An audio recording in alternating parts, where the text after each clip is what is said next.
Market లో invest చేసి మీ డబ్బులు డబుల్ చేసుకోవాలనుకుంటున్నారా? సుందరరామిరెడ్డి గారి లైవ్ సెమినార్ కి అటెండ్ అవ్వండి. నమస్కారం. నేను రమారావి.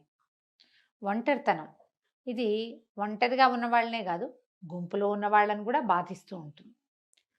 మన భావాలు ఇతరులు అర్థం చేసుకోరు. మనకంతా సమాజం, కుటుంబ సమాజం ఉన్నా, ఆఫీసులో జనం ఉన్నా, స్నేహితులు ఉన్నా కూడా మనకు భావాలు వాళ్ళకి అర్థం కావు. మన బాధ ఏంటో వాళ్ళకి అర్థం కాదు, అర్థం చేసుకోరు. ఇతరులకి అర్థం కాని బాధలు ఉన్నప్పుడు మనకి మనం ఒంటరిగా మిగిలిపోయామని అనిపిస్తుంది. ఎవరు నన్ను అర్థం చేసుకోవట్లేదు, నాతో ఎవరు అడుగు కలిపి ముందుకు రావటం లేదు, నేను చెప్పింది వింటలేదు, సహాయంగా ఉండట్లేదు. ఇలాంటి భావాలు మనకి జీవితంలో చాలాసార్లు కలుగుతాయండి. చాలా సడన్గా ఒంటరిగా అయిపోయామనిపిస్తుంది. ఇది మళ్ళీ ఏదైనా కోపపైతే జనాలతోటి మళ్ళీ మనం కలవగలిగితే, ఇటు కుటుంబంతో కానీ, స్నేహితులతో కానీ, సమాజంతో కనుక ముందుకెళ్ళగలిగితే ఇది ఒక తాత్కాలికమైన ఫేజ్గా ఉంటుంది. చాలా మంది జీవితాల్లో ఇది కనపడుతుంది. పెద్ద పెద్ద సమాజం, కుటుంబ సమాజాలు చాలా పెద్దవిగా ఉన్న వాళ్ళకు కూడా ఇది అనుభవంలోకి వస్తుంది ఎప్పుడో ఒకప్పుడు. అది కాకుండా నిజంగానే ఒంటరిగా అయిపోయిన వాళ్ళు, ఫ్యామిలీ ఎక్కువ మంది లేకపోవటం, తర్వాత భర్త చనిపోవటమో లేదా భార్య చనిపోవటమో, ఎక్కువగా ఆడవాళ్ళు అయితే దీనికి గురవుతారు. మగవాళ్ళు ఏదో పని చేసుకుంటూ ఉంటారు. స్త్రీల కోసమే ఇది చెప్పాలని అనుకుంటున్నాం. భర్తలు చనిపోవటము, లేకపోతే సెపరేషన్ అవ్వటము, సెపరేట్ అయిపోయాక పిల్లల కోసం మళ్ళీ ఇతరత్ర వివాహాలు అవి ఆలోచించకుండా పిల్లల్ని ముందుకు తీసుకెళ్ళటమే లోనే వీళ్ళు దృష్టి పెట్టుకుని ఉండేవాళ్ళు. లేదా ఎప్పటికీ వివాహాలు కాకుండా ఫ్యామిలీతోటి పెద్దగా సంబంధ బాంధవ్యాలు లేకుండా ఒంటరిగా ఉండిపోయేవాళ్ళు. వీళ్ళు ఈ ఒంటరితనాన్ని ఎలా జయించాలి? నాకెవరు లేరు, తోడు లేరు, చెప్పుకునేందుకు అమ్మ లేదు, ఇలాంటివి వస్తూ ఉంటాయండి. నాకు వచ్చే మెసేజ్లో చాలా మటుకు ఏదో ప్రాబ్లంలో ఉన్నానండి, చెప్పుకోవడానికి మా అమ్మ లేదండి అంటారు. అమ్మ ఉన్నా అమ్మతోటి ఆర్చేది తీర్చేది ఏం ఉండదు కొన్ని సమస్యలకి. కానీ ఈ లేదన్న లోటు, నేను ఒంటరిదాన్నన్న భావన విపరీతంగా బాధిస్తుందండి. అందరూ ఉన్నా కూడా ఒంటరిగా ఉండేవాళ్ళు అక్క చెల్లి ఇద్దరు ఉంటారు. అప్పుడు కూడా వాళ్ళకి ఒకరితో ఒకరికి పడదు. నేను లోన్లీ ఫీలింగ్లో ఉంటాం. మనకే లోన్లీగా అనిపించడం ఎప్పుడూ సహజమే కొంతమందికి. దీనివల్ల డిప్రెషన్కి గురవుతారు. క్రమంగా ఏమవుతుంది, సమాజం మీద అయిష్టం వచ్చేసి పోట్లాట కోరులుగా తయారయ్యే వాళ్ళు కొంతమంది అన్నిటికీ పోట్లాడతారు. చెప్పుకునేందుకు దిక్కులేకపోవటం వల్ల చివరికి పోట్లాట కోరుతనం వస్తుంది, డిప్రెషన్ వస్తుంది, మానసిక సమస్యలు చాలా రకాలు వస్తాయి. దాంతోపాటుగా డయాబెటీస్ వస్తుంది సహజం. కానీ డిప్రెషను, ఈ ఒంటరితనము, ఈ సింగిల్గా థింగ్స్ని హ్యాండిల్ చేయలేకపోవటము, వాటన్నిటి వల్ల మనం సమస్యల్లోకి వెళ్తూ ఉంటాం. ప్రధానంగా మనం ఒకటి అర్థం చేసుకోవాలండి, లోకంలోకి మనం ఒక్కళ్ళమే వచ్చాం, మనతో పాటు ఎవ్వరూ రారు. వెళ్ళేటప్పుడు కూడా మనం ఒంటరిగానే వెళ్తాం. మనం పెంచి పోషించిన సమాజం ఏది మనతోటి రాదు, మనం సంపాదించింది రాదు, మనం పెంచిన వాళ్ళు రారు, మన పుట్టించిన వాళ్ళు రారు, మనమే వెళ్తాం. ఈ మధ్యలో ఉన్నదే డ్రామా అంతా అండి. ఫస్ట్ ఆఫ్ ఆల్ నేను ఒంటరిదాన్ని అనే భావాన్ని జయించండి మీరు. అందరికీ జీవితం ఒకే రకంగా ఇవ్వదు, ఒక్కొక్క జీవితం ఒక్కో రకంగా ఉంటుంది. మన రకం ఇది. మనం పిల్లల్ని పెంచుకుంటున్నాం అనుకుందాం. పిల్లల్ని పెంచుకునేటప్పుడు పిల్లలు కొంత పెరిగే వరకు వాళ్ళు మనతోటి ఉంటారు. కొంచెం పెరిగాక వాళ్ళ సమాజం వేరే అవుతుంది, వాళ్ళకి సర్కమ్స్టెన్సెస్ మారుతాయి కదా. పిల్లలు పెద్ద క్లాసులకు వెళ్ళేసరికి వాళ్ళకి ఫ్రెండ్స్ సర్కిల్, వాళ్ళ కెరీరు, వాళ్ళ తాలూకు బంధువులు అనకూడదు, ఏమనాలంటే పార్ట్నర్స్, రకరకాల ఐడియాస్ వస్తాయి. వీటి వల్ల వాళ్ళతోటి మనకి సెపరేషన్ వస్తుంది. అందుకని పిల్లల మీదే పంచప్రాణాలు పెట్టుకుని ఉండే ధోరణి కూడా తప్పే. దీనివల్ల ఏంటంటే పిల్లలు ఎప్పుడు మనకు ఆన్సరబుల్గా ఉండాల్సిందేనని భావిస్తాం.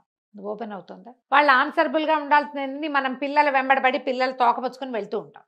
కొన్నాళ్ళు పోయాక వాళ్ళకు వచ్చే పార్ట్నర్స్ వల్ల వాళ్ళు మనని విదిలించేస్తారు. మనం ఆ ఆశాభంగాన్ని అసలు తట్టుకోలేం. అందుకని పిల్లలు ఉన్నా లేకపోయినా కూడా మన ఒంటరితనానికి మనమే సమాధానం చెప్పుకోవాలి. పిల్లలని సమాధానంగా భావించకూడదు. పిల్లలు ఒక పార్ట్ మాత్రమే. రెక్కలు వచ్చాక వాళ్ళ జీవితాలు వాళ్ళవి. వాళ్ళని వాళ్ళ రకంగా పోనిచ్చి మనం మన రకంగా వెళ్తూ ఉండాలి. వదిలేయమని చెప్పట్లేదండి, చెప్పే పాయింట్ని సరిగ్గా అర్థం చేసుకోండి. మనకి వేరొక దారి ఎప్పుడూ ఉండాలి. దానివల్ల మనము హాయిగా ఉంటాం, మన పిల్లలు హాయిగా ఉంటారు. ఈ వేరే దారిని ఎలా ఏర్పరచాలి? ఎవరి పద్ధతిని బట్టి వాళ్ళు వెళ్ళాలండి. మీకు ఏదైనా వినడం ఇష్టమైతే వినండి. ఎక్కడ మంచి స్పీచ్లు లభిస్తాయో అక్కడికి వెళ్ళి వింటూ ఉండండి. మీకు ఏదైనా చూడడం ఇష్టం, వేరు ప్రాంతాలకు ఒక చిన్న గ్రూప్ ఆఫ్ ఫ్రెండ్స్ని ఏర్పరచుకుని చక్కగా గుళ్ళు గోపురాలు లేకపోతే ప్రకృతి దృశ్యాలు ఉండే చోట్లు. అందరికీ గుళ్ళు గోపురాలు ఇష్టం ఉండదండి, నేను ముందే చెప్తా. కానీ అది కాదు, సైట్ సీయింగ్ అయినా వెళ్ళొచ్చు, రకరకాల ప్లేసులు చూడడం. మీకు ఏదైనా చదువుకోవటం ఇష్టం, శుభ్రంగా మంచి పుస్తకాలని మీ స్నేహితులుగా చేసుకోండి. తోట పని ఇష్టం, తోట పని చేయండి. ఇంట్లో పని ఇష్టం, ఇంట్లో పని చేసుకోండి. వంట ఇష్టం, ఇద్దరు ముగ్గురికి ఎవరికైనా ఫ్రెండ్స్కి వంట చేసి పెట్టండి. మీరు ఏదో ఒకటి చేసి, ఏదో ఒకటి మనకి సాయపడేది, మన ఒంటరితనాన్ని జయించేది, మనని సమాజంతో కలిపి ఉంచేది అయిన పనిని ఒకదాన్ని పెట్టుకోండి. దీనివల్ల మీరు ఒంటరిగా ఫీల్ అవ్వరు. మీకు ఒక ప్రత్యేక సమాజం ఉంటుంది. లాంగ్ రన్లో కూడా అది మీకు ఎప్పుడు మీతో పాటు తోడుగా ఉంటుంది. కుటుంబాన్ని వదిలిపెట్టి సాము ఏమంటే నేల విడిచి సాము చేయమని చెప్పట్లేదు నేను, చేయకూడదు కూడా. దాన్ని మనతోటి ఉంచుకొని మనం ఇంకో చోట కూడా ఉండే ఆలోచన చేయాలి. ఇది ప్యూర్లీ అండి తల్లులకి, పిల్లలతో మిగిలిపోయిన వాళ్ళకి, వివాహాలు కాని వాళ్ళకి ప్రత్యేకంగా ఈ వాక్యాలు అన్నమాట. పిల్లలే ప్రాణంగా, పిల్లలే జీవితంగా ఉంటారు కొంతమంది పాపం. ఇక ఎంతసేపు వాళ్ళు ఫారెన్లో ఉంటే వీళ్ళు రాత్రుళ్ళు నిద్రపోరు, రాత్రంతా మెలకుగా కూర్చొని అక్కడ ఉన్న పిల్లలతోటి వాళ్ళ జీవితాన్ని అంతా తెలుసుకోవడానికి ప్రయత్నం చేస్తారు. వాళ్ళ పార్ట్నర్స్ ఒప్పుకోవాలి కదండి, అవతల పిల్లల తాలూకు భర్తలో భార్యలో ఒప్పుకోవాలిగా. మనం వాళ్ళ ప్రైవసీని దెబ్బతీస్తామని మనకు అనిపించదు. మన సాటిస్ఫాక్షనే మనకు అలవాటు కదా. ఎప్పుడు రోజంతా పిల్లలతో మాట్లాడడం, ఆ పెళ్ళాం వచ్చినా లేదా ఆ మొగుడు వచ్చినా మనతోటే మాట్లాడాలనుకుంటాం, లేకపోతే మన పిల్లాడు మనకు వదిలేశాడు అనుకుంటాం. అడ్డాల నాడు బిడ్డలు గడ్డాల నాడు కాదు కదా, ఇలాంటివి చెప్పుకుంటాం. అది కాదండి, అది తప్పు. అలా చేయకూడదు అసలు. ఈ రోజున అస్సలు చేయకూడదు. దీంట్లో మీరు ఏమైనా వృద్ధాశ్రమాలకు వెళ్ళొచ్చు, ఏదైనా చైల్డ్ కేర్ సెంటర్కి వెళ్ళొచ్చు, ఏదైనా ప్లే స్కూల్స్కి వెళ్ళొచ్చు, శుభ్రంగా చక్కగా పని చేసుకోవచ్చు. మీకు ఎక్సర్సైజ్లు యోగాలు ఇంట్రెస్ట్ ఉంటే అవి చేసుకోవచ్చు. ఏదైనా చేయండి. మీ అమ్మా నాన్నని చూసుకోండి, మీ అక్క చెల్లెళ్ళని చూడండి, మీ కజిన్స్ని చూడండి. ఎవరో ఒకళ్ళతోటి మీ సంబంధ బాంధవ్యాల్ని విస్తరించుకునే ప్రయత్నం చేయండి. నాకు అమ్మ లేదు చెప్పుకునేందుకు, నాన్న లేడు ఆలోచన చేయకండి. ఎవరికి అందరికీ అమ్మా నాన్నలు ఉండరు. ఉండేవాళ్ళు అదృష్టవంతులు, వెళ్ళాల పెట్టి పుట్టారు. మనకు లేకపోతే మనకి అమ్మా నాన్న, మన సంగతి మనమే చూసుకోవాలి. ఇలా ఆలోచించి మీ ఒంటరితనాన్ని పక్కకి తొలగదీయండి. నేను ఒంటరిని అనేది శాశ్వతమైన భావన అండి, అందులో నుంచి మనం బయటపడలేం.